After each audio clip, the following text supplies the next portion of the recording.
A corporate merger threatens hundreds of jobs. This is CTV News. I'm Byron Scott. And I'm Rochelle Metzger. Thank you for joining us tonight. Save our stores. That's the call from grocery workers in Maryland and Virginia fighting to stop a corporate deal that could cost them their jobs. 8 stores in the region are slated for potential sale as a result of a planned merger between the parent companies of Giant Food and Food Lion. Opponents say an estimated 800 jobs are at risk, with the potential to impact thousands of customers. Today, workers held a rally and march to Giant headquarters in Landover. Longtime employee ROBYN Wheeler calls the news devastating. June will be 36 years. And I've got all family members, and my daughter, son-in-law, and everybody that works for Giant too. Altogether, we got 95 years so far invested. Our lives are going crazy. We don't know if we're coming or going, you know. It's your life, and they're messing with it.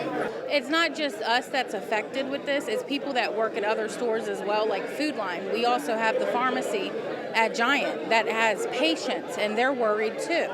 So this is all of our livelihoods. It's not just Giant, it's everybody.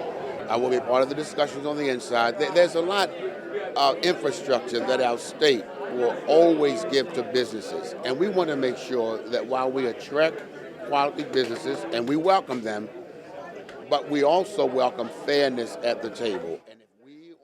The merger of Ahold and Del Hayes is not a done deal. While it has the approval of shareholders from both companies, it must be accepted by federal regulators, including the Federal Trade Commission, in order to move forward. And police are investigating an early morning shooting at District Heights that left 2 young men dead. Gunshots rang out just before 4:30 this morning on the 6400 block of Gateway Boulevard. Now, when officers arrived, they found a car crash into a tree, and inside the vehicle, 1 man dead. Now, a short distance away, they found another victim dead on the street. Investigators say both had been shot. Family members looked on as police gathered evidence and canvassed the area. Now, investigation shows that both victims were inside of the car when the third man began shooting.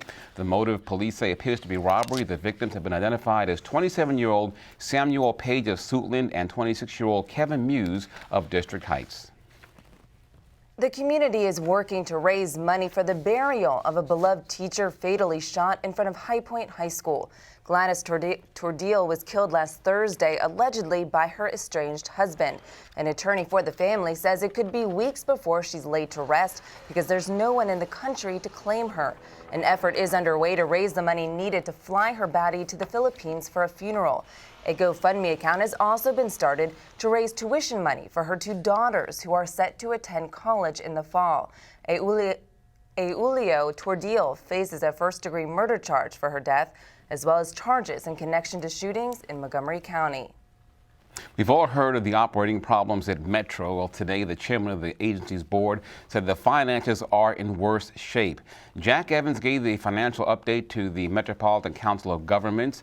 He said more funding is needed for pensions. There are also shortfalls in the operating and capital budgets. One of the solutions Evans suggested was for Congress to appropriate $300 million a year to help Metro with its finances. Here is more on what he had to say. The time has come where we have to reach an agreement. Most systems, this is a question commonly asked, use the sales tax. That's what they do. They look at parking taxes, they look at land values, they look at all these things, and then they come back to the sales tax. I can argue against every idea you put out there.